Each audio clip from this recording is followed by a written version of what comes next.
Warning, censorship. Warning, censorship. Warning, censorship. Warning. Good afternoon and good morning to the West Coast. My name is Andrew. Welcome, Sheila. How are you doing today? I'm doing great. I'm excited to co-host the show with you. You and I haven't done this in a very long time. Yes, I think it's been exactly 3 years. There's so much going on here. We've got the convoyreports.com. We've got the convoy protest in Ottawa. Of course, there's all the stuff happening on the Alberta-Montana border. Welcome to everybody watching across the country and across the world. There's so much stuff going on right now. We're on Rumble. We're on Super U. We're on Odyssey. We're on YouTube for as long as they'll have us, and then we're going to cut away once things get too spicy. Sheila, I don't know, have they created any new rules on YouTube about talking about the convoy, or is that now banned? Who knows? It could be any moment, though. The world sure wants to push forward their narrative on the convoy. They want it to be violent. They want it to be sexist. They want it to be hateful. They want it to be racist. But even the Ottawa City Police cannot go along with that. And, No. you know, from what I remember from the BLM protests, the Ottawa police were pretty political then. But even they've said, no, these guys are peaceful. There's been no instances of violence or arrests or anything like that. So the media is getting it completely wrong. Yeah, and I was watching our reporter Lincoln Jay live from Ottawa last night, and he was able to speak to different police forces there. Now, I assume they're hired from different jurisdictions. We saw Ottawa Police. We saw Durham Regional Police. Some police said, I think the Durham Police said they're having a good time there. Other cops said that they hadn't seen any violence. Things have been peaceful. So depending on which group you get, you're going to get a different answer. But none of them were able to say that there's been any violence. Nobody has been able to report any arrests. Even the alleged attack that Ottawa Citizen is reporting, there's no police reports or actual, violence happening that people can see. Hundreds of thousands of cameras, of course. And something's happening here. Lights are going out. I think we're losing our feed. What is going on? Of course, Sheila's always left to pick up the pieces when there's some kind of technical difficulty in the office. We'll let the guys in studio sort it out. But yeah, the media is sure getting it wrong. I saw the other day that they reported a car accident, a major car accident, that a truck had rammed a police car was the initial story that broke on Twitter, as stories tend to do, as rumors tend to do. But then when everybody pumped the brakes and waited for the truth to come out instead of the overreaction to happen, a vehicle had simply slid into a police cruiser on some icy Ottawa city streets. But, the media and Twitter leftists are always so quick to overreact because they just want these truckers to be what they say they are and to be there doing the things they say they are. And that's just never really the case. What's happening now? Hello, David! Sheila. To quote The Rock, finally, the Menzoid has come back to Rebel News. Thank you so much, High Energy, Andrew says, for filling in for me. Sheila, what a glorious pleasure it is to see your face for the first time in 2022. And to all the people tuning in, I am indeed back. Thank you so much for your well wishes. What shall we say, Sheila? I was on assignment these last 6 weeks. I have not been lying to people. I've been telling them that you are taking some much deserved, hard-earned time away from the shows because you have been going nonstop for at least 6 years. And that is the God's honest truth. Day in, day out, every single weekend you're out there. So you know what? You're entitled.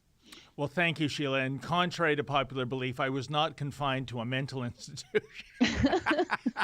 Or a prison. Do we still have rubber rooms and straitjackets and that sort of thing? Or is that off the table these days, Sheila? I'm open to you finding out the hard way. I was once put in a straitjacket for a photo shoot, but I won't go into that. Because as the saying goes, enough about me. I got to tell you, Sheila, the truck convoy is still very much in the news. I wish I could have been in Ottawa this weekend. I really do. I think that was and is a historic event. And of course, there's offshoots of that. The trucking blockade, if you want to call it that. It's a semi-blockade, I guess, because traffic's still getting through at the Alberta-Montana border. And another tentacle, and I think we should touch upon all these stories today, because I think they are all linked to the original Ottawa trucking convoy, Sheila, is indeed the final fate of Erin O'Toole. Maybe even by tomorrow, there will be a walk the plank Patrick Brown moment for Mr. O'Toole. We'll see how the votes go in caucus. And, oh, geez, look at that headline.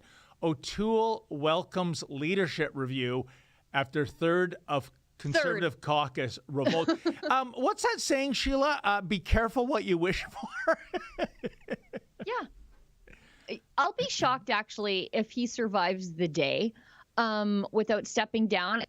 It appears as though he is so, I don't know what the right word is. I don't want to give him a clinical diagnosis because I'm just a farmer journalist. But this is so narcissistic that he is, it looks like he's trying to burn the place down on the way out the door. He's saying that his caucus revolt is based on his support of the conversion therapy bill, and he's just swinging garbage all around. You know what it's like? He's standing there with a garbage bag with a rip in the bottom, and he's just swinging it around and covering everybody with garbage as he leaves. Just go. You threw out Denise Batters 2 months ago, my favorite senator. Every time I think the Senate should be abolished, Denise Batters does something cool, and I remember that they actually do some good work over there. Threw her out because all she said was, maybe we should ask the members, the dues-paying members, the people who fundraise for us, what they think about your leadership. And he threw her out for that. And now 2 months later, by the way, all you conservatives who didn't stick up for Denise, I see you. I remember. And now that it's politically opportune for you, now you're standing up to Erin O'Toole. Where were you when you hung Denise out to dry and kept your little mouths shut? I remember who you are, by the way. But what happens to Denise now? I hope when Erin O'Toole is gone, she's brought back into caucus like a hero. I hope you get your wish, Sheila. And you've touched upon a great point in terms of the Erin O'Toole leadership style. Put some air quotes on that. And that is, he can certainly dish it out, but he can't take it. Whenever there's a dissenting voice, off with their heads or seclude them. But as we saw this weekend, again, this is how I tie it to the trucker convoy.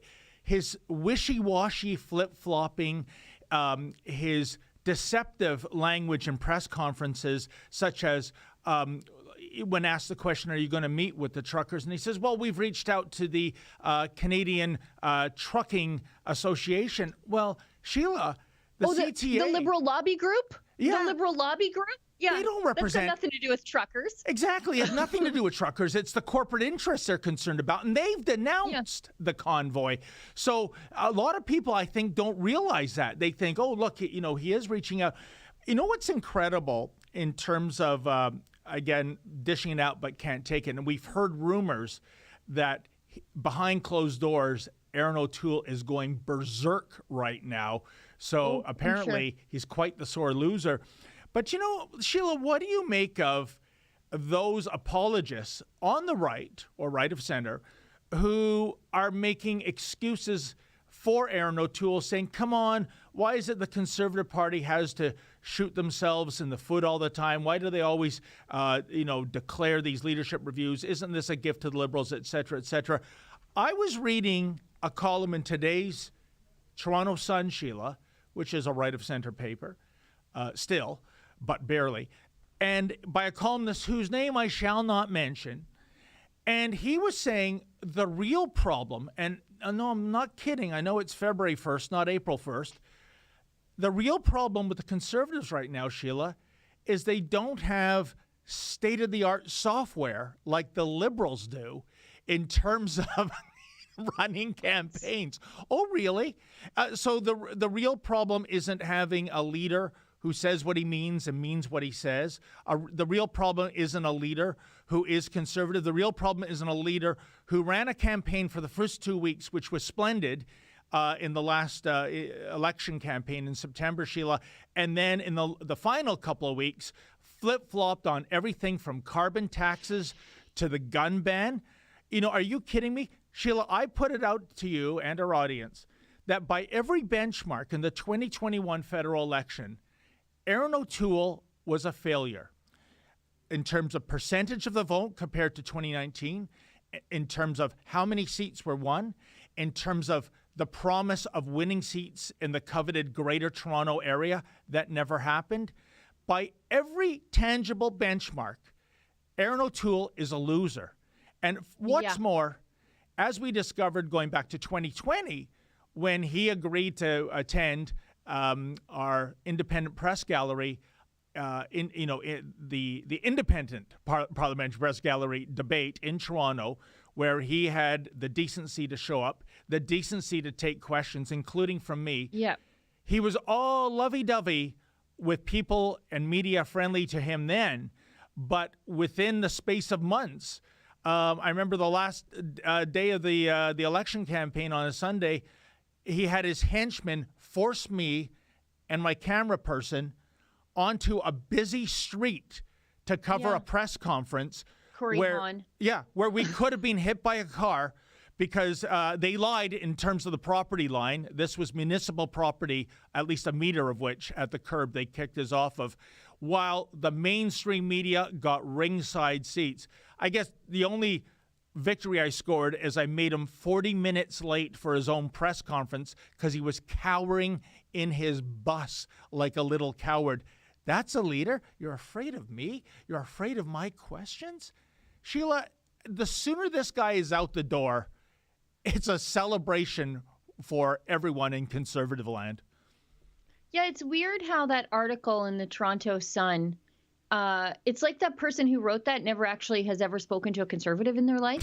Like the reason we have all these party fractures and the reason we have all these breakaway parties, particularly in Alberta, in the most conservative places in the country, is because we don't have a problem holding our own team to account when they don't do the things they say they're going to do.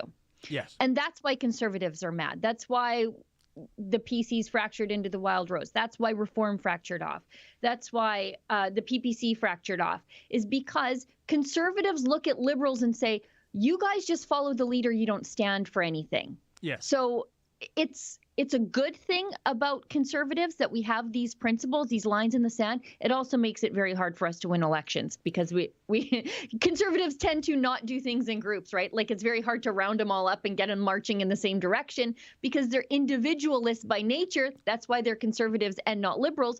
But the idea that my problem with Erin O'Toole is that he does or doesn't use nation builder is crazy. That's crazy. That's not even remotely a consideration.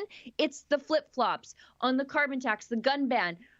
I still don't know if he supports the truck convoy. You know what I do know, though? I know exactly where Pierre Poilievre stands on all of those issues. And I'll tell you, I know exactly where Candice Bergen stands on all those issues. The problem is the same with Andrew Scheer, who I all of a sudden somehow miss Andrew Scheer. I don't know how Erin O'Toole is that bad. I'm like, you know what? He's not all that terrible. But it was the same problem, is that we didn't know what he stood for, or at least we didn't know what he stood for publicly. With Andrew Scheer, it was social conservatives knew he was a social conservative too. So why was he telling the media another thing? You couldn't trust him all of a sudden. But Erin O'Toole, you're like, no, you said the gun ban was undemocratic, and then you're like, no, we're fine with it now. How does something go from being undemocratic to perfectly fine based on what you think Toronto voters like? That's the problem with Erin O'Toole, not nation builder. Sheila, you are so right. It's absolutely surreal, some of this support in allegedly conservative circles for him, but it's a losing game. The rumble is he might be gone later today, tomorrow, who knows? I don't know what the over-under line is. And, another factor too, Sheila, and it did cost some conservative MPs, and I think I speak to your wheelhouse when I say this, those out west, those in Alberta, and I'm talking about the people who support conservatives, I got a real feeling that they were tired of being taken for granted. Oh, we got that in the can, so let's reach out and move further left to the Laurentian elites. But if I was a Liberal voter, why would I vote Liberal Light and not Liberal Classic? It makes no sense to me. And I guarantee you this, Sheila, from the sources I speak to, if an election were held tomorrow or next year and Erin O'Toole's in charge, the plan is to move the party further left. And I think that is due to the inner circle of 20-something soy boys that are leading Erin O'Toole around by the nose, and he's going for it. And it speaks to, again, the lack of leadership. It's almost as if, well, don't blame me. This is what my strategist told me to do. Those aren't the words of a leader. Could you imagine Donald Trump, Margaret Thatcher, Ronald Reagan, Rob Ford saying, well, I want to go this way, but my woke boys say don't do that. This is weakness, not strength, Sheila. Yeah, and it's also undemocratic because people didn't vote for your inner circle. They voted for you based on what you told them you would do. That's how Erin O'Toole won the leadership. We didn't vote for Corey Hahn, and I say we as conservatives. I didn't cast a ballot in that. But nobody voted for Erin O'Toole's communication flacks, who literally can't get anything right. How difficult is it to articulate conservative values? I do it every single day. If you truly believe these things, you can easily make an argument for them. I don't think they believe these things. They just see the Conservative Party as their eventual vehicle to power. They're like the old PCs here in Alberta, where they didn't actually stand for anything except power and, golden parachutes. But we should tell everybody what we're doing here. Oh, yeah. Yeah. Here we go. It's been a long time. I forgot. Yeah, I know, right? We're both a little rusty, and I'm just excited to see you. But this is Erin O'Toole's tweet thread. This is him swinging around that ripped garbage bag here. There are two roads open in the Conservative Party of Canada. One is the road of Randy Hillier and Derek Sloan, neither of which, by the way, are federal conservatives. So that's weird. It is angry, negative, and extreme. So exactly what the mainstream media is calling the convoy, by the way. So this is what he's doing to the overwhelming majority of conservatives who are like, Erin, get out, you narcissist. Don't burn the place down on your way out. How sad. It's his way or the highway. And he's just going, the longer he stays, the more fractured the party gets, the more damaged he gets. But if for him, he thinks that this is his thing. He gets to keep it. He doesn't really care about the party. He doesn't care about Canada. This is from last night. There's a report tonight from members of the Conservative caucus who are unsure of what road to take. No, I'm pretty sure they're sure. They are, it is said, bringing a letter to caucus to trigger a vote on my leadership of the party. I'm not going anywhere. I'm not turning back. Canada needs us to be united and serious. So he's drawing lines, calling people who disagree with his leadership style like the fringe radicals. And then he's like, but let's get united. Who wrote this? Justin Trudeau? It's time for a reckoning. Damn straight, buddy. To settle this in caucus right here, right now, once and for all. Anger versus optimism, that's the choice in simple terms. Oh. I will accept the result of this vote, but he just said he's not going anywhere. And he doesn't want the vote to happen, by the way. The signers of this letter must accept it, too. They brought it. They'll have to live with it. Rebecca and I are committed to, blah, blah, blah, him and his family. So it's so bad that even my MP, who has been a Scheer loyalist and then an Erin O'Toole loyalist, he said, you're just making things up at this point. Just leave Erin. So it's bad. He's losing even his biggest loyalists. It is absolutely stunning. And I can't help but focus on that phrase he used, Sheila, anger versus optimism. First of all, who does Hope and change, my dude. But Sheila, is he so tone deaf to his own language that he doesn't understand that he is causing the anger in conservative land? It's his lack of principles, his lack of positions, his flip-flopping, his lack of leadership. And when it comes to optimism, Sheila, with Erin O'Toole as the head of the Conservative Party of Canada, what is there to be optimistic about? You mentioned Andrew Scheer. It's funny you said that. I had a discussion with Lady Menzies just this weekend, and we agreed. Did you ever think in the past 2 years you would ever say to yourself, I pine for the glory days of Andrew Scheer as his leader? I'll trump that, Sheila. I'll go back to I pine for the glory days of Joe Clark, who was actually prime minister. Although it was funny, I once came across a commemorative coin for Joe Clark. It was so funny. Commemorating the Joe Clark prime ministership, 1979 to 1979. Yeah. But I'd take that guy over. He took he spent a couple of trimesters in the prime minister's office. That's about it. We've got a clip from Doug Ford in response to this. And then I've got a couple comments that I want to make. And then we've got to tell everybody what we're doing. And then we should move along We didn't. So let's just look at Doug Ford. Another question related to Ottawa. I'm sure you're well appraised of what's happening within the Conservative Party currently. The question for you, obviously, because a lot of people have been mentioning your name as a potential successor to Erin O'Toole if things go that way. Do you have any plans whatsoever to step into the Conservative leadership race if there is a race now or sometime in the next 4 years? I have my hands full. I love being premier of this province. We're going to build this province, and I'm going to continue leading this province. That's my job. I am just 24/7 working on getting us out of this pandemic. I want to unite this province. I can't stand this divide. When I see this divide in this country and in this province, I want people united. And we're going to get there. We're going to get through this together. We're going to get through it cautiously, but we're going to be united at the end of the day. Another question. I'm furiously scribbling here because there's a lot just visually going on here. So we've got everybody standing 6 feet apart outside wearing masks, unscientific, crazy people. You can hear the reporter talking through a mask outside again. And I'm dangerously close to YouTube problems, so I won't get there. But he wants to unite people. Maybe quit calling them names like Yahoo's Dougie.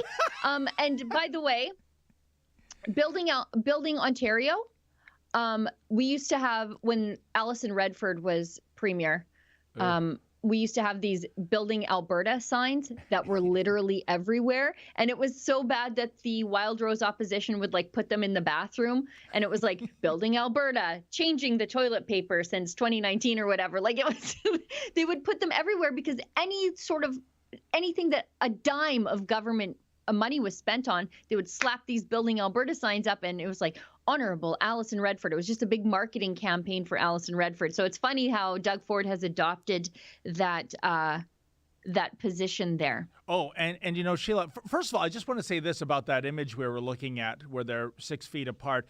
I can't get it out of my mind every time I see that it resembles the scene from Star Trek in many episodes, where they're beaming up to the Enterprise. Oh, yeah. Maybe you're in the Mr. transporter.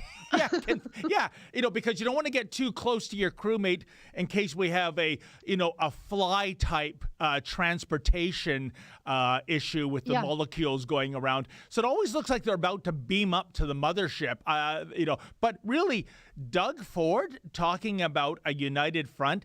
Doug Ford is the recipient of a palace coup that goes back to late January in 2018 when Patrick Sneaky Brown was frog marched out of Queen's Park in one of the most inglorious farewell scenes I've ever seen in the political landscape. And he should have been.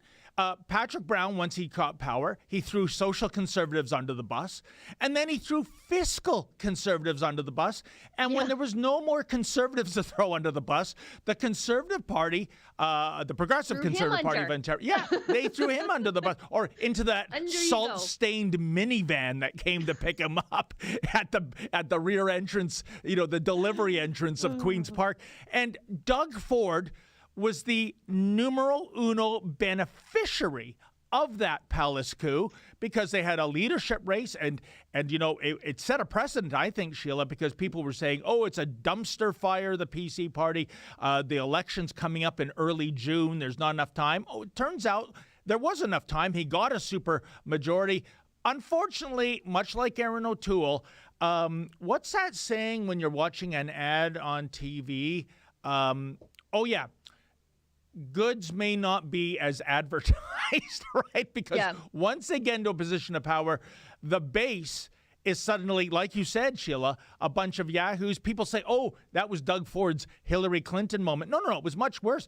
Hillary Clinton was talking about Trump's supporters, the enemies. Yeah. Doug Ford was talking about his supporters. Yeah. And we'll see how that plays out on June 2nd here.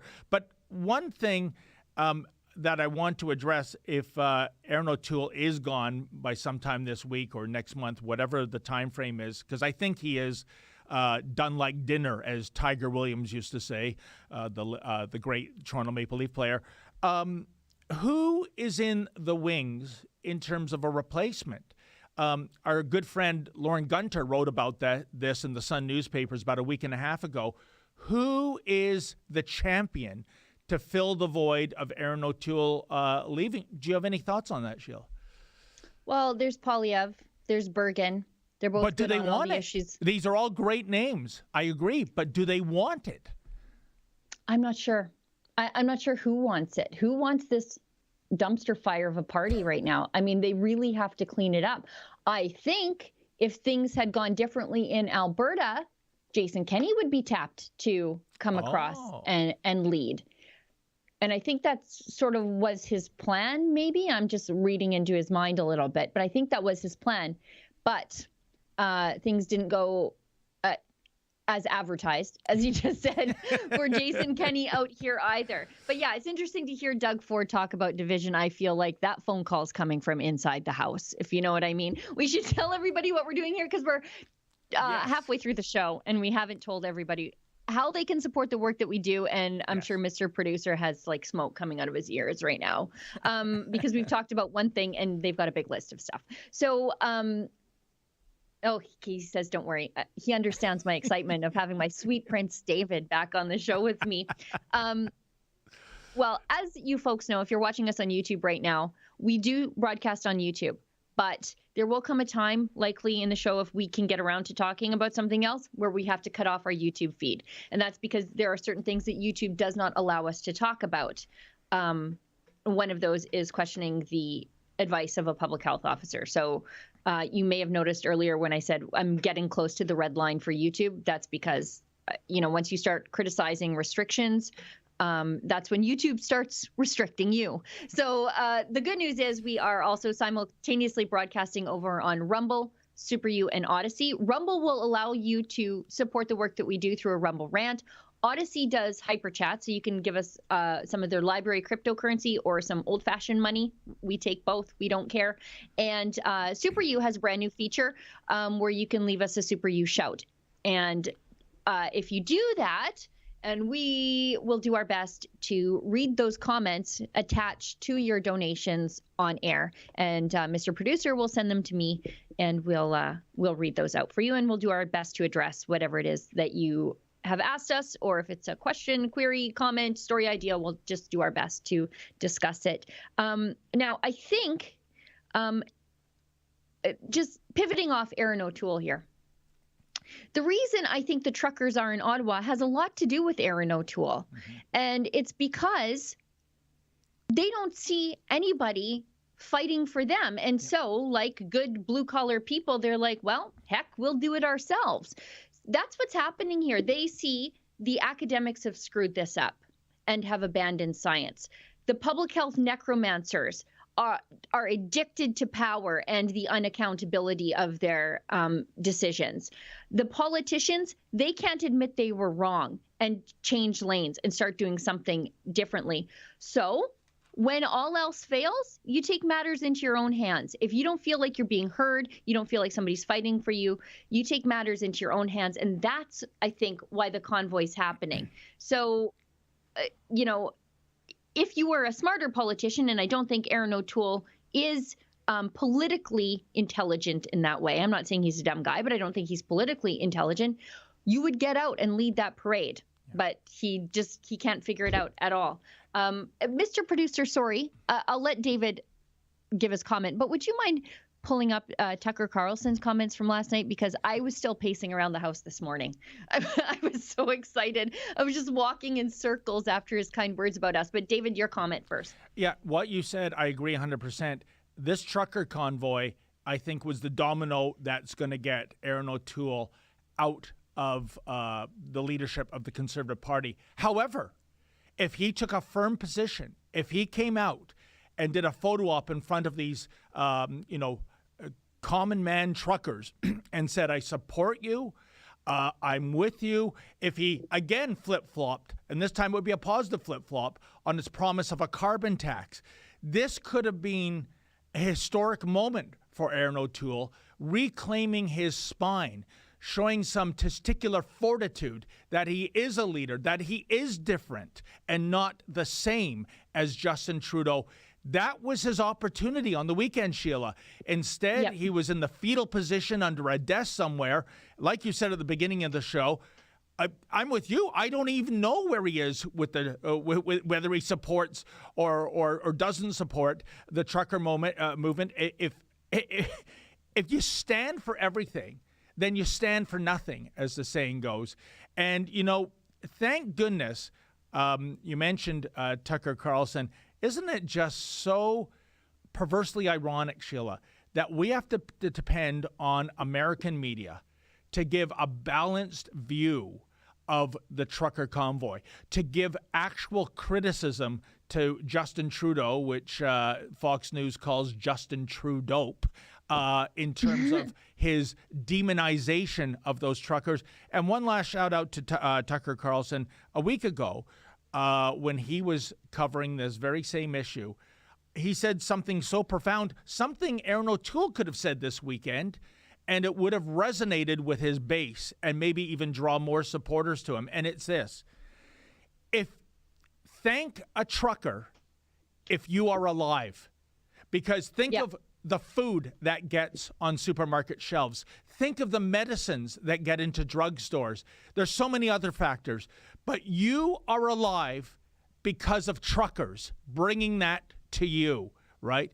So let's knock off this crap about putting the fuel costs up for some carbon tax fantasy in terms of climate change. Let's not kowtow to the Al Gores and the Greta Thunbergs of this world and the David Suzuki's.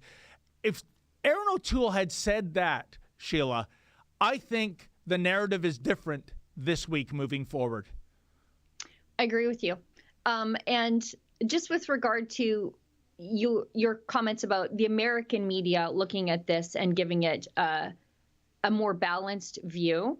Just yesterday, we had reporters on Newsmax. We were mentioned on Tucker's show quite favorably. Yes. Mike Lindell's TV thing that he's doing, Blaze, Buck Sexton's show. We were everywhere. We had, and I think Adam this morning is doing radio in Montana. We had somebody else doing something else on the radio.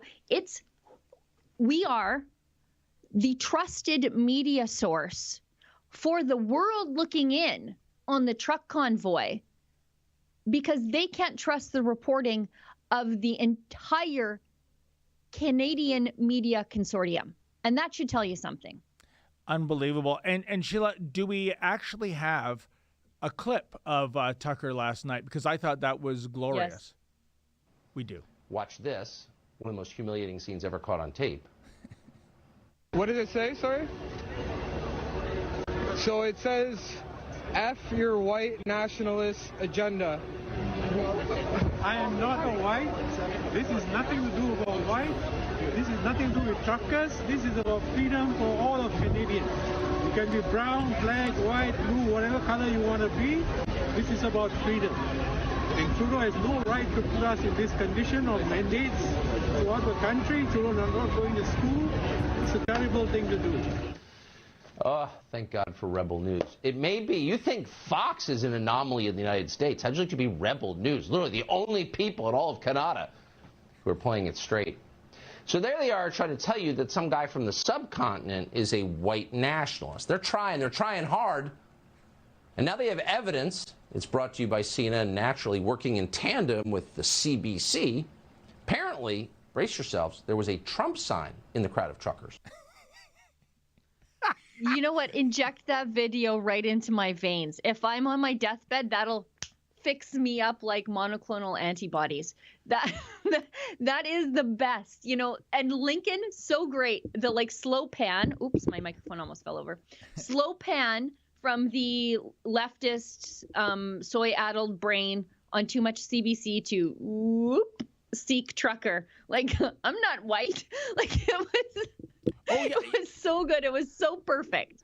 You know, it's all, I mean, and I bet you there are haters who say that this was a staged thing. No, it wasn't. It was right place at the right time. That gentleman, maybe he's Sikh or Hindu, I don't know, but he is indeed a visible minority. He's not white, refuting what that white soy boy is saying on the sign. And by the way, Sheila, you know what the first thing that struck me about that counter demonstrator where with the profane, libelous almost sign was the fact that there he is in the thick of things, right in, you know, ground zero of all these supporters of the trucker convoy. Did you see him being hassled? Did you see anyone grabbing his sign and ripping it up? You know, Sheila, that we don't, you and I and other rebel, reporters, we don't have to bring a sign denouncing a protest. We just have to show up, whether it's an Antifa-infiltrated protest, a Black Lives Matter event, and just us reporting. My face makes them crazy. Yeah, we get assaulted. We get our equipment smashed. And do you see anyone in the mainstream media? Oh, this attack on, you know, the freedom of the press. Oh, no. That's, well, they deserve it. They provoked them. Here's a guy clearly provoking the crowd. And you know what? He has the right to do that. I don't dispute him going there, and he can say all the nasty things he wants to say on that piece of Dollarama cardboard. But the thing is, nobody hassled him. And when it's a leftist protest, you can almost expect violence, and yet it's always reported as a mostly peaceful protest. And one last thing, Sheila, on Saturday, I'm listening to the AM 680 news channel here in Toronto. It's not talk radio, just it's the news. The news loop. It was and I thought, oh no, guys, how could you do this? Because remember, I'm listening to radio. I don't have the visuals yet. And it was about the desecration of the Terry Fox statue, right? And I thought, oh, for the love of Pete, please don't tell me somebody broke that beautiful statue. Please don't tell me somebody threw red paint on it. And then when I saw the image, it was a Canadian flag draped on Terry Fox and a sign, you know, without any kind of profane language. That said freedom. I think it said freedom or something. Yeah, and I saw some woke journalist in Toronto with the now awful AM 640 radio, so woke, and the second lowest radio station of all the AM and FM channels now, thanks to his meddling. He said, some lines you do not cross.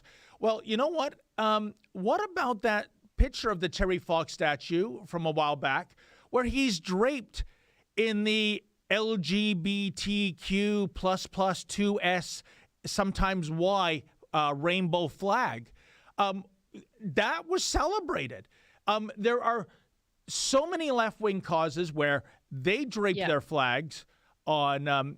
There's, I think, Mr. Producer has actually found an image, so you'll see. I'm not making this up. And secondly, for the left to lecture anyone on statue desecration, we have seen John A. MacDonald, Egerton Ryerson, you name it, Sheila, being decapitated or having the statue torn down, and the media doesn't condemn that. They celebrate it. So please spare me your histrionics about a Canadian flag on Terry Fox's shoulders. Well, also their whole narrative about the desecration of the war memorial. Okay, I'm fine. I'm happy to have liberals come around to my way of thinking that some things are sacred.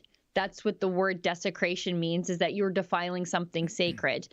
But it wasn't desecration. Somebody parked too close to it. And then when they were told, hey, you're parked too close to it, they moved the car. And it's a little bit, see, this is it. So they parked too close to the war memorial. This is desecration for these people, by the way.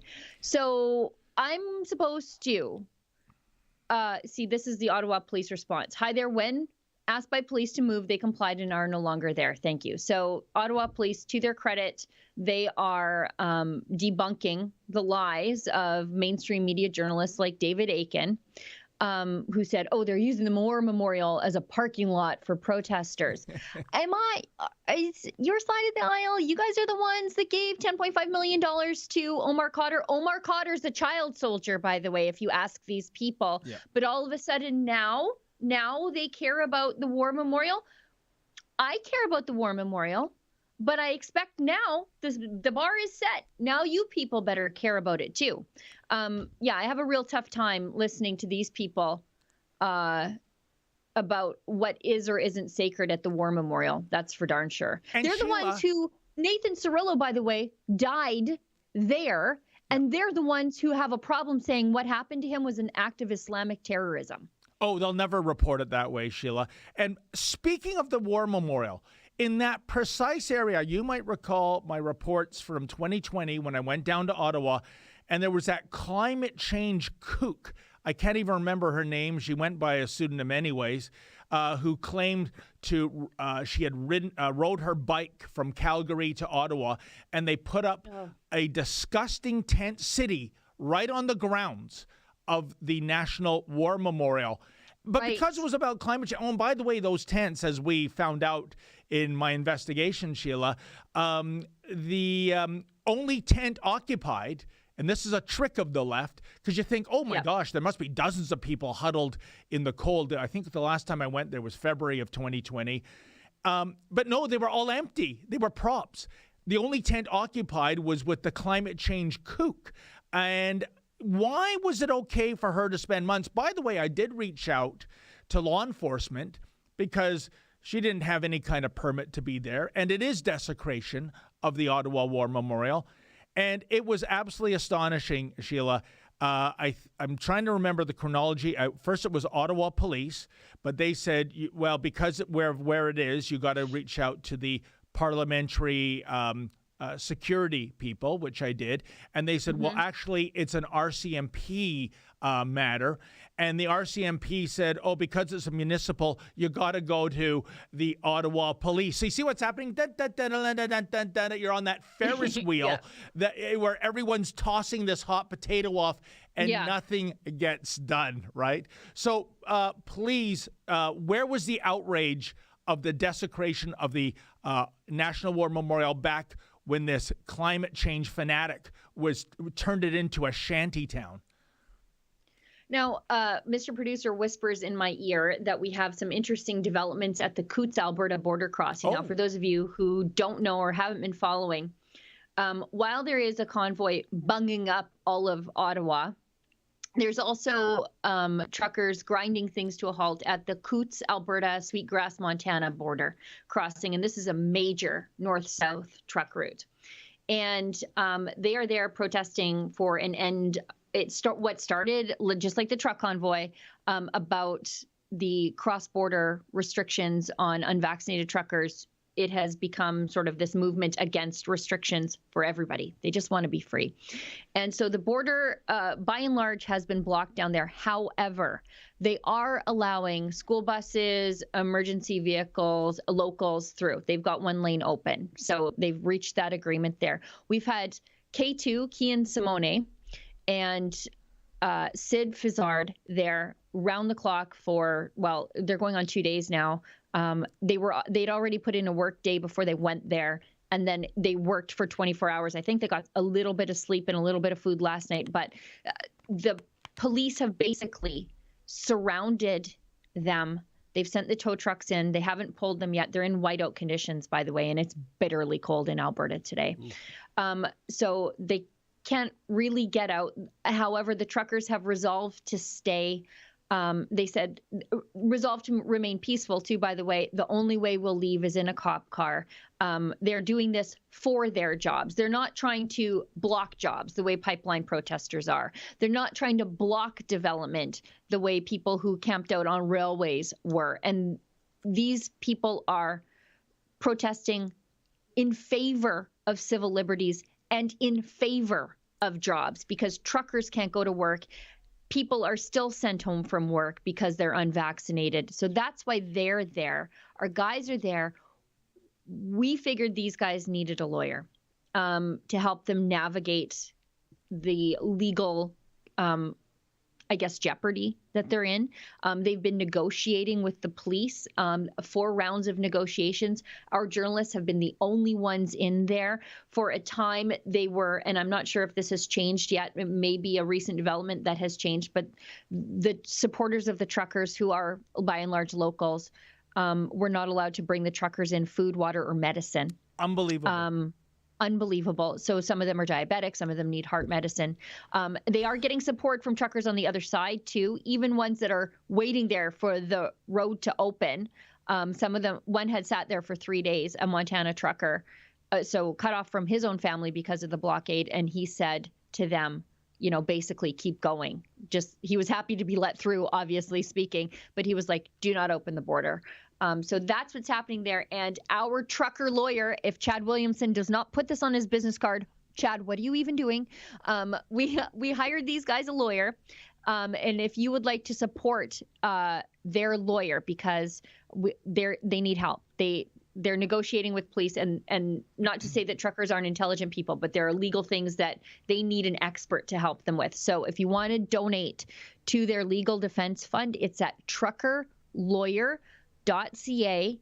And our expert trucker lawyer, Chad Williamson, the man who single-handedly took on all of Justin Trudeau's lawyers and got us into the Debates Commission on 48 hours worth of work. He worked through a weekend and argued and won and got us in, even though the entire government didn't want us in the Debates Commission. That's who we hired for these guys. So Chad drove all morning. I think he left his place in Calgary at 4 a.m. He got there very early, and he's already addressed the truckers and told them that he's going to fight for them. So let's show that video of Chad. Constitutional lawyer that's got quite a bit of experience dealing with the government, as you probably know from my reputation. I do as well.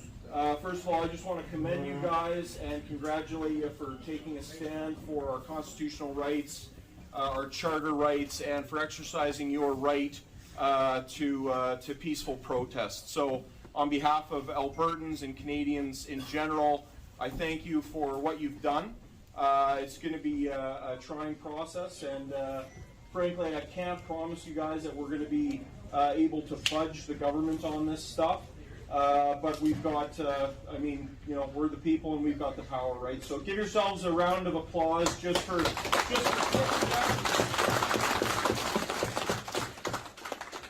And as I've told everybody, this is pretty serious business, and obviously you guys are aware of that, what you're doing, what's on the line, and what's at risk. So if you need Marty or me, we're here to help you. The legal fees are being crowdfunded, so that's great, and you guys will have representation, okay? So thank you guys again. We're not going to be going anywhere, so we'll be floating around all day if you have any questions. We are going to be dealing with a couple folks that hopefully will be representing the majority of interests here. And once we have a little bit of a meeting downstairs, we'll be establishing our connection with the authorities to start negotiations. So thank you guys again. Again, big round of applause for everybody. This isn't easy, and my family arrived in Alberta at the turn of the 20th century, over 100 years ago, and I'm about as Albertan as they come, but I still don't think that even measures up to what you guys are doing, no matter when your families arrived in this province. So my hat's off to you. Okay. And thank you as well. Yeah, thank you very much for taking this on. This is a big fight, and thank you. You know, Sheila, maybe Chad should be the leader of the Conservative Party of Canada. I imagine that might entail a pay cut because he's that damn good. But, a couple of things.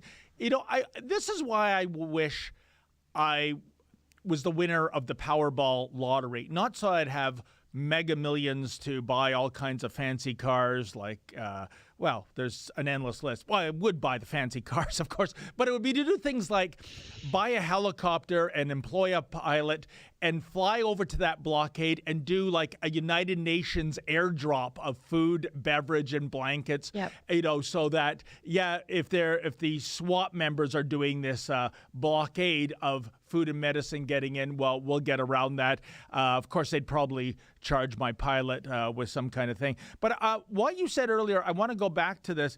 First of all, Sheila, just for clarification, I understand this is not a true blockade in terms of there is a lane of traffic getting across the border. Okay, so going back 2 years ago, as you mentioned, the rail blockade, where not a single choo-choo train could go past those protesters, and many of them were fake Indigenous people, by the way. Nothing was done for weeks on weeks on weeks. It was economic damage to this country in the billions of dollars. You know, CN and CP have their own police forces. You might not believe that, folks. Granted, these are the guys that, couldn't get through police college and make a real police force, but these rail cops didn't even. Finally, there was something for them to do in terms of, enacting the law on the rail lines. Even they wouldn't touch it. Nobody would touch it. Finally, it reached a crescendo. I went out when the cops came into in the Belleville area of Ontario, and they were finally enforcing the law.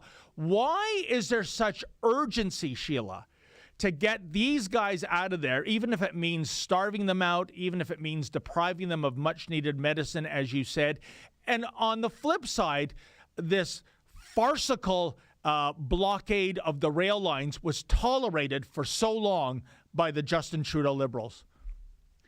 It's interesting to see Jason Kenney's reaction to this. So he wants this ended immediately, even though there's a lane of traffic open. But Albertans, particularly our blue-collar folks, we've got a long history of civil disobedience to bad laws.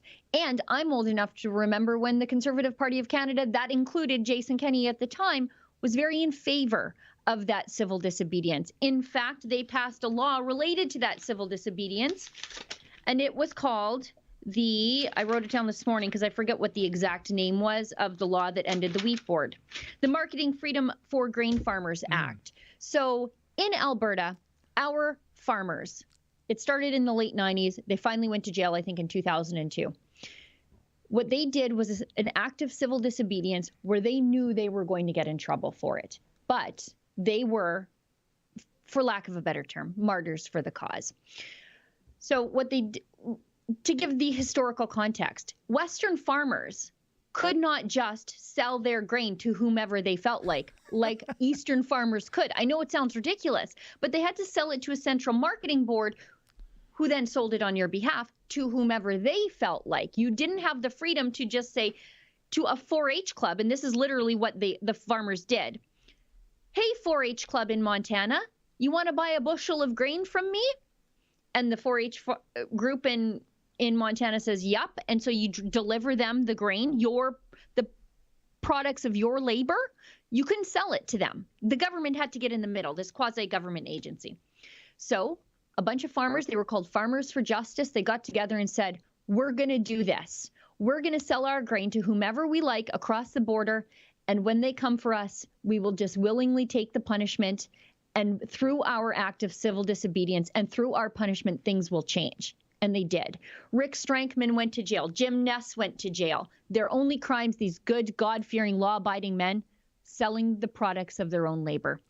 And their act of civil disobedience ended the wheat board monopoly. It got a law changed. It was called the Marketing Freedom for Grain Farmers Act.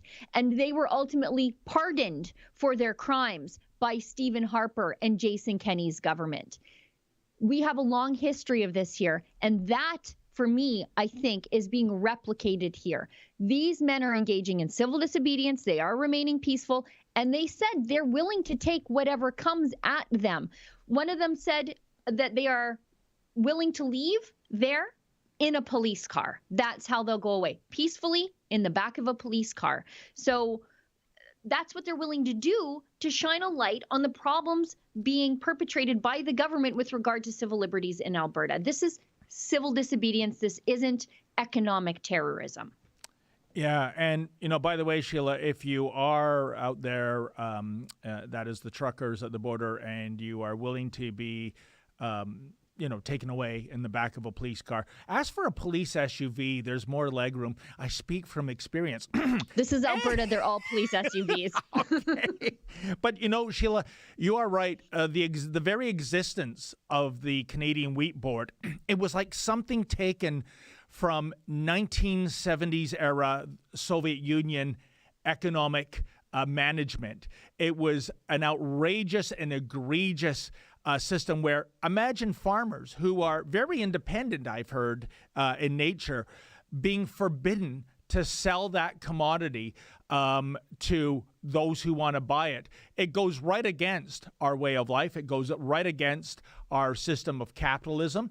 And, when the Wheat Board was finally given the bum's rush, I was so hopeful, Sheila, that there'd be a domino effect, because when it comes to Canada, dairy, eggs, chicken, and turkey, these fall under a horrible system called supply management, where you have to buy quota, where imports are restricted, where Canadians pay more. And again, I remember in the really dark early days of supply management, Sheila, there were Kentucky Fried Chicken restaurants that had to close early because they didn't have chicken because of this ludicrous supply management system. I'd like to see that gone. I am a big supporter of free market economies. I am not a big supporter in, like I said, Soviet-style micromanaged economies. And we know where that led. You can look at the vintage photos of Russians lining up for a mile to buy a loaf of bread. Yeah, Jason Kenney can rest assured that we are digging up every single comment he ever made in favor of the Farmers for Justice movement. And we're going to remind him of those comments every time he says something about these truckers blocking the road down there. And they're only blocking one lane, by the way. I just heard from K2, everybody noticed that I seemed a little bit distracted there. So K2, Kian, our reporter on the scene down there, he said that farmers are coming to block the roads down there too. So it's not just truckers, it's the cowboys, it's the farmers. Everybody's coming now to support. So I don't know if we have viz of that. This is our friend Kian. Ron DeSantis. Oh, Big Ron is in support of our truckers. This is wonderful. Yes. Warms my heart. But yeah, so if everybody at home, you want to stay tuned to Rebel News, because K2 will have a report coming out about that maybe later on this afternoon. That poor young man, the poor young people at this company are working so hard on this Convoy story. But those guys at the border at Coutts, they just left like in the middle of the night almost, drove through a snowstorm, blowing wind, driving snow. And they've been there stuck, basically cut off with the truckers the whole time.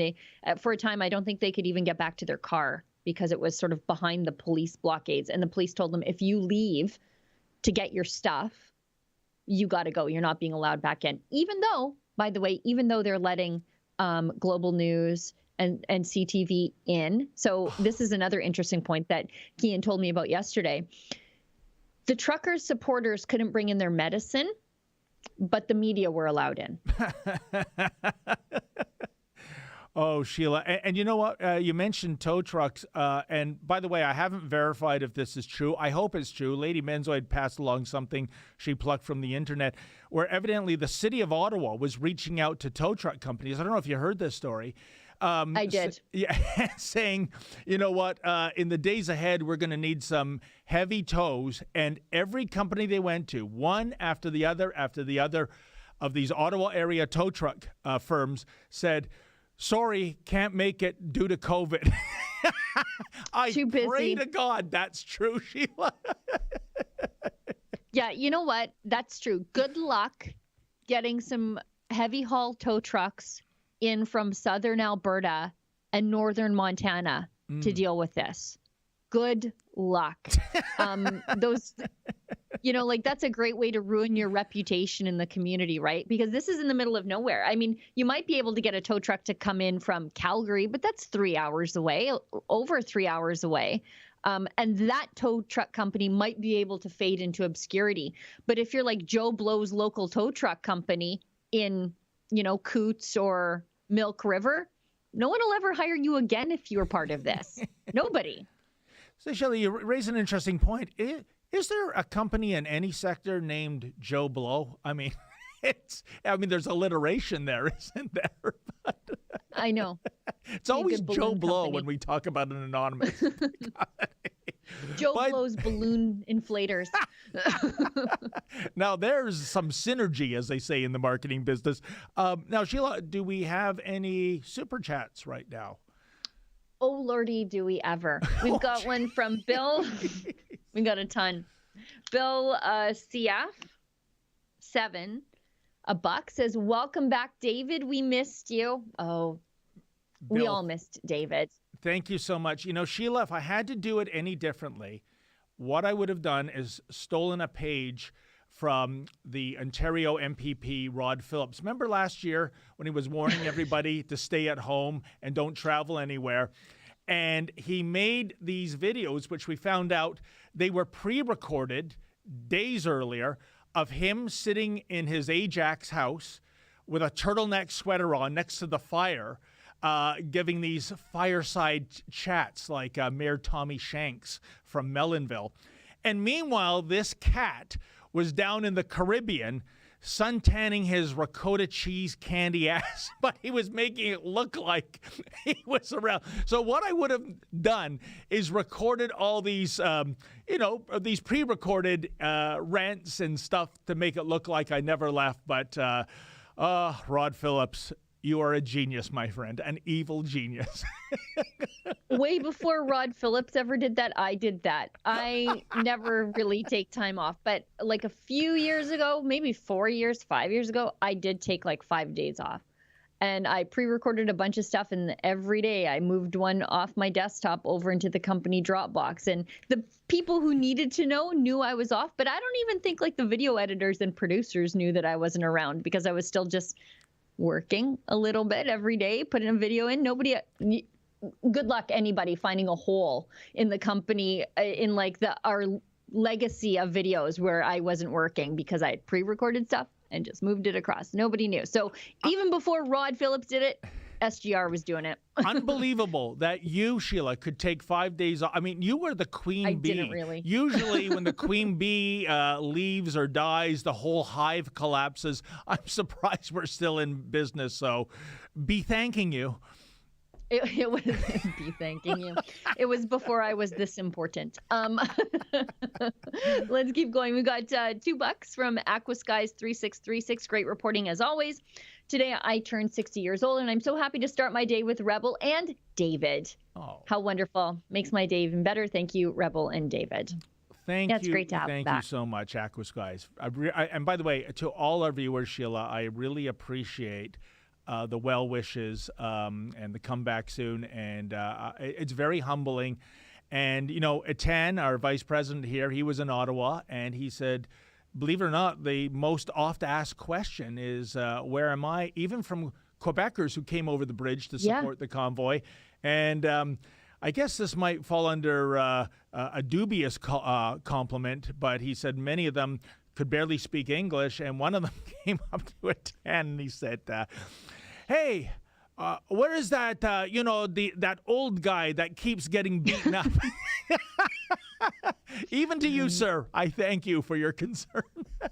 Yeah, where's our senior citizen punching bag? Where's he at? Not yet. I'm kidding, David. Not I'm yet. kidding. I'm kidding. Kane Enmark gives us $2. Good morning, David. I'm happy you are okay and back. I miss your reporting. Sheila's been killing it this weekend. Shout out to AD. Good job, buddy. That brings back warm memories at guitar. Thank you so much, my friend. Stephen D. James, $5. I have never been much of a conspiracy theorist, but it does seem to be a possibility that Erin O'Toole could possibly be a liberal in disguise. I don't know if he's in disguise. Is he in disguise? I'm not sure. His actions would certainly make anyone think so. Yeah. If Erin O'Toole were a more reasonable Liberal, would he be doing anything any differently? You know what? No. And it goes to the premise, Sheila, that why vote Liberal Light when you got Liberal Classic? By the way, I think the Justin Trudeau Liberals right now, those MPs, they must be in a euphoric state over watching this dumpster fire in Conservative land. But I will tell you this, Sheila, and I honestly believe this, even with all the baggage and the new scandals and the horrible way Justin Trudeau has demonized the trucker convoy and marginalized their supporters, I think if there was an election held today, you would see a Justin Trudeau majority. I really believe that. I'm not sure. I saw some polling the other day that shows that just in like the last 2 weeks, public sentiment has really shifted. And I think it's because, I forget what the name of that experiment is that Ezra always talks to, when there's one person who stands up and says, no, this is wrong, then other people get that moral courage to also stand up and say, no, this is wrong. Yeah, the bystander effect. I think there's some of that happening where people were like, okay, the TV's telling me to be scared and care about these things, so I will. But then when they see 10 truckers, 30 truckers, 500 truckers, 1,000 truckers, 2 people on the side of the road, 20 people on the side of the road, 100 people on the side of the road, 100,000 people in Ottawa, all of a sudden it becomes okay to hold those ideas publicly that you held in your heart. And I think some of that is happening. I think there's been like a 10-point shift in people who were for restrictions over to people who are against restrictions right now. It's been really remarkable. Here's the deal, Sheila. And maybe I'm the statistical anomaly. Let's pretend there's an election at the end of February. Who do I vote for? I mean, seriously, I can't support this party with that leader, right? Yeah. I can't. So I'm going to either, I don't know, go libertarian or decline my ballot. And by the way, folks, when I say decline your ballot, that's not spoil your ballot, because if you do that, the people at the the Elections Canada people just assume you're a moron that doesn't know how to put an X in a circle. Basically, you ask for some paperwork that you sign off where you officially decline your ballot. And imagine, Sheila, too, if 4 million Canadians ever did that, declined it. What a message to the political establishment and the elites that none of you are worth it. So, again, it just fuels the fire for me that we need regime change, and we need it fast. I'm not sure if they would take that message, though. I mean, there are literally 100, or there were, I'm not sure how many are there, but likely 100,000 plus people converged on Ottawa to send a message to Justin Trudeau. And as Ezra says, he pulled the old third world dictator move and just left town for a little bit. When you think about how much of a strong man Justin Trudeau is, and you have to think about it that way in authoritarian strongman terms. It took 4 days of protests to get rid of Ferdinand Marcos, the Philippine dictator. Yeah. And those protests, I don't think were as big as what we saw in Ottawa. And we're going on, what is it, day 5 now? So, he really is right up there with your third world dictators for how he treats the public sentiment towards him. Sheila, did you say 100,000? It's odd because whenever I tune into local radio here in Toronto, the phrase that many of the reporters say, numbers approaching 10,000. Fringe minority. Yeah. Fringe minority. They can't even get the numbers right. By the way, I've seen protests in Ottawa. That is definitely over 100,000 people. No question. Yeah. Because I've seen the 10,000 number too, and it was nothing like what we saw on the weekend, Sheila. Yeah, and that just is Ottawa. This is a nationwide protest. So there were protests in cities, like thousands out in Calgary, thousands out in Edmonton, thousands out in Vancouver. This is not just an Ottawa thing. This is simultaneous protests against restrictions breaking out organically in cities and towns all across the country. Good and point. Justin Trudeau's like, I'm going to the lake. Anyways, let's keep going because we're 8 minutes past the hour. Fraser McBurney. Good to see you, Fraser. Got your cap locks on. Things I miss. I miss a firm handshake. Handshaking's illegal, ask David Menzies. I miss my dog, George. I miss my 2 brothers. But most of all, I miss my freedoms. That's why I support the truckers. Fraser also says, if you want to kill the Conservative Party, put Ford in charge of the Conservative Party right now. I only have one choice, to vote for the PPC. Nikki sends us $5. G Mike 3 sends us 2. Weaver 555 sends us $10. Says, I'm so happy to have found Dave and Sheila on Rebel News. Please join me in supporting them. Well, that's very nice of you. Oh, and by the way, Sheila, a shout out to Fraser. Of course, what was I thinking? Yeah, the PPC at this stage would get my vote. So I don't know how I had a brain cramp to forget about Max Bernier, who I think is just fantastic, and who I think if things had gone differently in that 13th ballot for the Conservative leadership some 3 or 4 years ago, and it was him, not Andrew Scheer, maybe everything is different. Who knows? But PPC for me. And that's David's personal opinion. As the managing editor of Rebel News, we don't have an editorial opinion on which party that we would support. And as for me, you'll never know who I vote for. Anyways, Joyful from the Heart, $1. Welcome back, David. We missed you, but want you to be well. Why has nobody asked the Prime Minister why he's forcing a jab that obviously does not work for him? Yeah, he really scored an own goal the other day, didn't he? First, he's self-isolating because he tested positive, or he tested negative but had been exposed to COVID. But one of his kids tested positive. So you just know he was licking all their cups and sharing cutlery with them for days to try to catch Omicron or whatever he caught so that he could test positive and then disappear into isolation, which he has done. And so he comes out and he's like, oh, you know, like, I'm so grateful for vaccinations, blah, blah, blah, blah, blah. And it's like, but you got sick anyways. Thanks. Thanks for proving to us that the truckers are right to be out there protesting against forced vaccinations by coming down with Omicron, because the truckers are like, the effectiveness is in question. So why are you making us do this for our job? And clearly it didn't work for the Prime Minister. So speaking of disappearing acts, Sheila, do we know if Sophie has COVID too? Oh, I think she has natural immunity. Remember? She got it from that actor.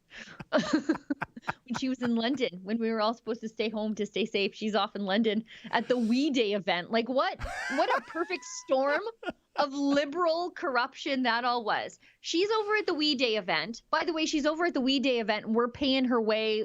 She's working diplomatic angles to try to get access to the government credit card. She's complaining about the hotels wherein she's staying. It was just a mess. We should have been footing the bill for, we, the organization, not we, the taxpayer, we're the ones that were supposed to be footing the bill for that thing. And then she comes home with COVID.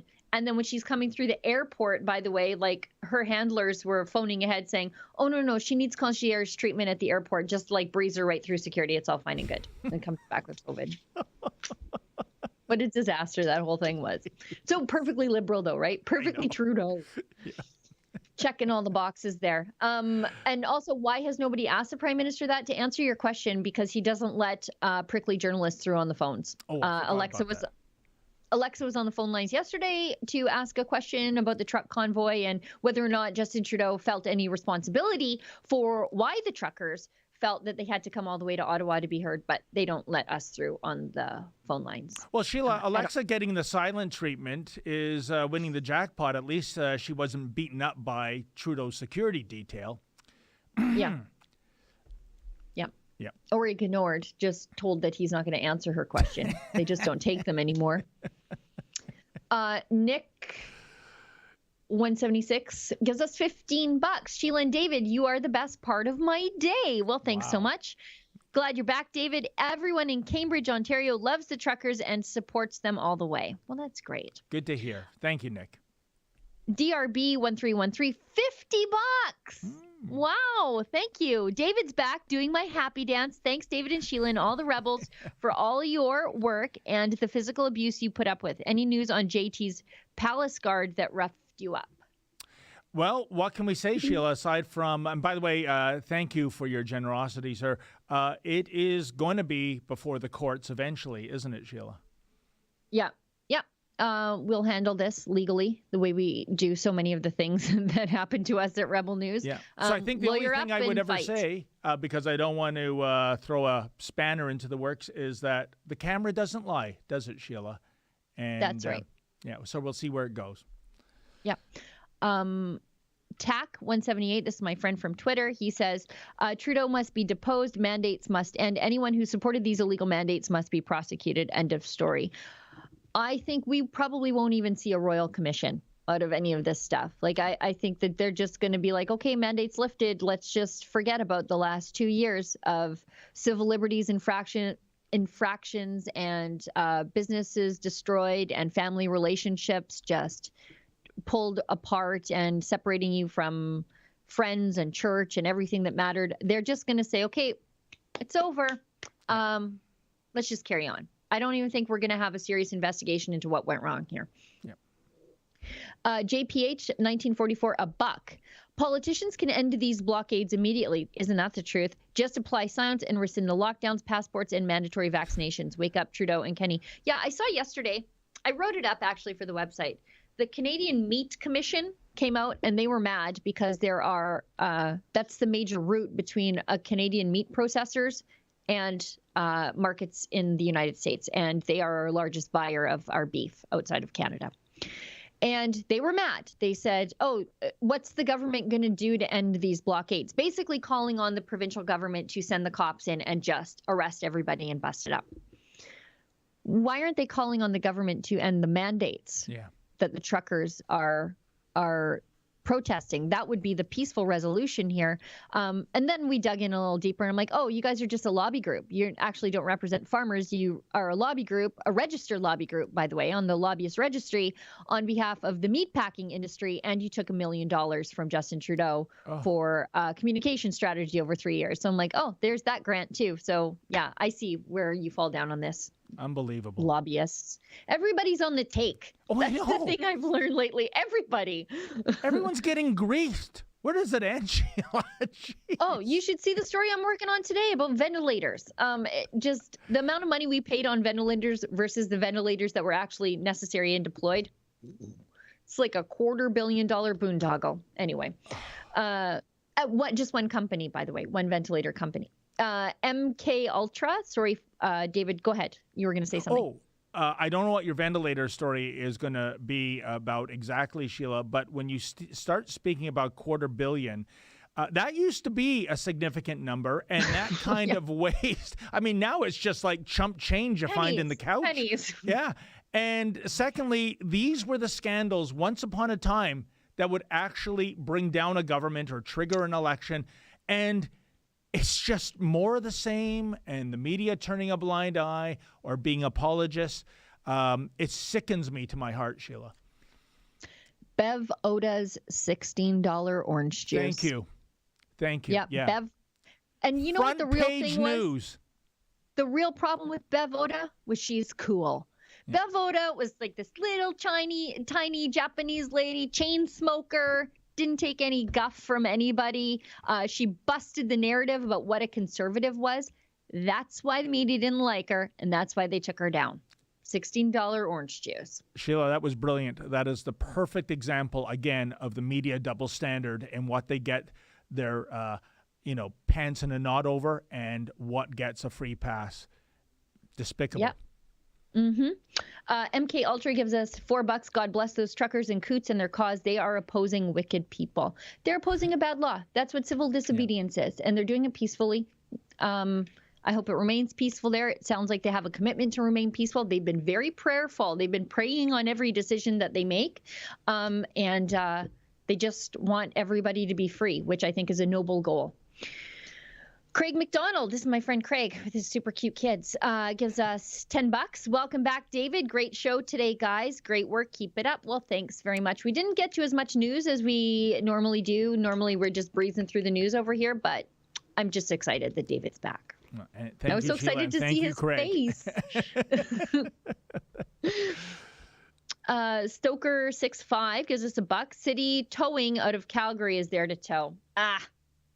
See, I knew they'd have to get out-of-towners from the big city, where they can just go back to being just another truck company. Because if you got guys at a Lethbridge, I don't know. I don't think people would take too kindly to that. Sheila, I think, this might be, if this is indeed true, this might be a PR black eye for City Towing out of Calgary, because yeah, they're going to get that easy, low-hanging fruit to tow right now, but when things return to normal, and God knows when that's going to be, maybe if I'm in the Calgary area and I need a heavy tow, probably at the bottom of my list is City Tow, if that, story is indeed true. So, what was it? Short-term gain, long-term pain? Maybe. I don't know. We'll see. Yeah, and I mean, it hasn't been, I haven't confirmed that City Towing is doing this, so please don't send City Towing any angry phone calls and emails. I'll confirm with K2 and Sid on the ground what tow trucks are there. Right. So before you call up City Towing and yell at them, let's just do the legwork. But yeah, I mean, I figured it would have to be somebody from Calgary. Ron gives us $10. Love your show. Thank you, David, Sheila, Ezra, and the Rebel team. Keep up the great work. Let's hope that we all get back to freedom and the true good times we had before. Me too. Amen. Freedom Warrior 65 gives us $5. Trudeau must resign now in 2022. I don't think he will. He doesn't have any opposition. Oh, I'm breaking up here.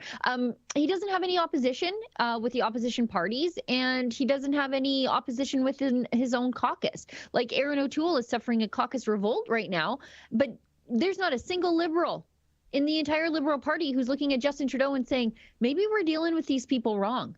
Like it's all conformity in the Liberal Party right now. So I think Trudeau's going to be just fine. Sheila, and there's a reason for that conformity. Going back to 2015, when the Trudeau Liberals were first elected, you got to remember, they weren't even the official opposition.